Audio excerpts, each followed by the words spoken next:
The Prayer. She Never Spoke Aloud. Heartwarming life story from northern Nigeria, a quiet village at the edge of the savannah. In the sun-dusted village of Gidan Rafi lived an old woman named Mama Halima. She didn't own much: a cracked kettle, a wooden bench, a faded Bible she couldn't read but kissed every morning. Her neighbors said she was odd. She spoke softly to the sky. She lit lamps even when there was light. And she had no husband, no children, just a house filled with the smell of hope and roasted ground nuts. But what the villagers didn't know was this: Mama Halima was a warrior, not with weapons, but with faith. She woke up every morning at 4:00 a.m., tied her scarf, and knelt beside her mat. Her voice never rose above a whisper. But the things she asked for? Mountains could move if you listened closely.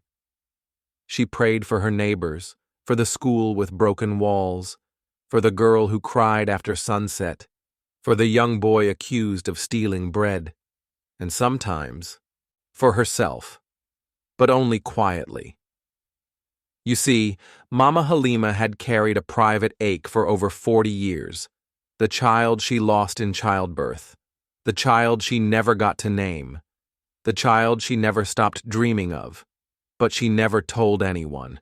She simply said, "God knows. That's enough." Years passed. The village changed, new roads, new buildings, but no one visited Mama Halima. Her house stood small between tall fences. Her name disappeared from market gossip.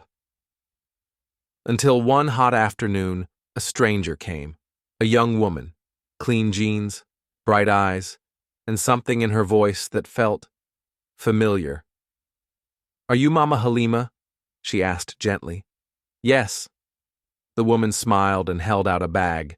Inside was rice, soap, milk, and a letter. "I've been looking for you," she said.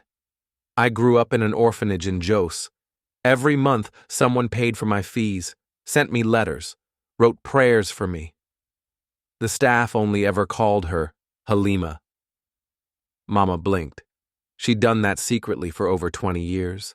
"I never thought I'd find you," the woman said. "But God knew where you were." They sat together on the porch that evening, drinking groundnut tea. The young woman spoke of her degree, her faith, her calling. Mama listened, tears rolling down her wrinkled cheeks. "I never had a daughter," she whispered. "You do now," the woman replied, resting her head on her shoulder. That night, Mama Halima did something she hadn't done in a long time. She danced, alone, in her small room, barefoot, quietly twirling under the lantern light, because sometimes God doesn't answer the loudest prayer. Sometimes He answers the one you never even spoke aloud. Faith is not a shout. It is a whisper in the dark, trusting that God hears it all the same, and when the answer finally comes, it always fits like it was made for your hands.